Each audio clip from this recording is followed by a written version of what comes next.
Hello, Santa. It was Christmas Eve, and George and Sally Ryan were telling their newly adopted daughter Elizabeth all about Christmas and the traditions, and especially about Santa Claus. "You have been a good girl all year," Mr. Ryan told her, "so I am sure that Santa Claus will come tonight and bring you all sorts of nice gifts and goodies." Elizabeth was intrigued by this news. She had never heard about Santa Claus at the orphanage which she had been living at prior to being adopted by the Ryans.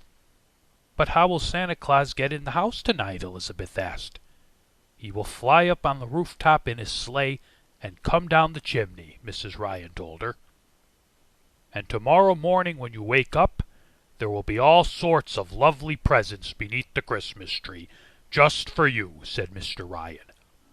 "I am sure that Mr. Claus will be most delighted by the way you helped your mother decorate the Christmas tree. And he is just going to love the delicious cookies that we made together," added Mrs. Ryan. "Santa will fit down here?" Elizabeth asked. "It's all quite magical, you see. But you need to get to bed early, young lady," Mr. Ryan said, "or Santa might pass right over this house." A few hours after they had all gone to bed, Elizabeth found that she just could not sleep. All this talk about jolly fat men and Christmas cookies and presents had made her much too excited. So she got out of bed, got dressed, and waited for Santa to come dancing out of the chimney.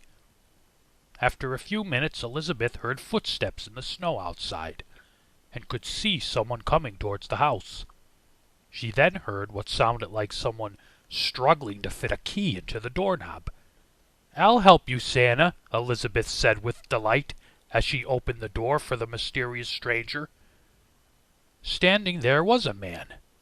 "Hello, Santa," she said with glee. "I am happy to see you made it. But I thought you would come down the chimney." The man standing there just stared at Elizabeth and said nothing. Elizabeth lit some candles and welcomed the man into the living room. "Where are your parents?" the man asked. "Asleep," she said. "I'm the only one up." The man began to make his way towards the bedrooms when Elizabeth grabbed his arm. "Wait," she said. "Don't you have presents?" The man said nothing but looked around in confusion. "Ah," said Elizabeth, "I guess you want to eat your cookies first.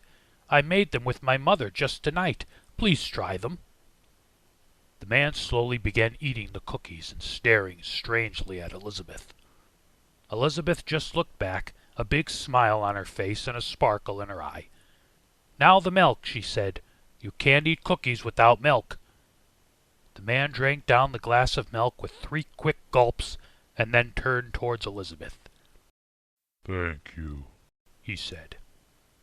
"Now I will go to see your parents. You will wait here for me."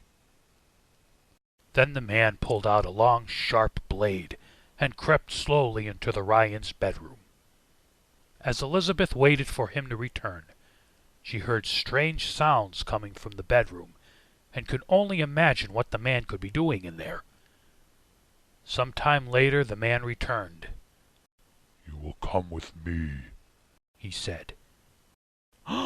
"You will take me to the North Pole?" Elizabeth asked with a joyous smile. "Yes," said the man. The two of them then left the house.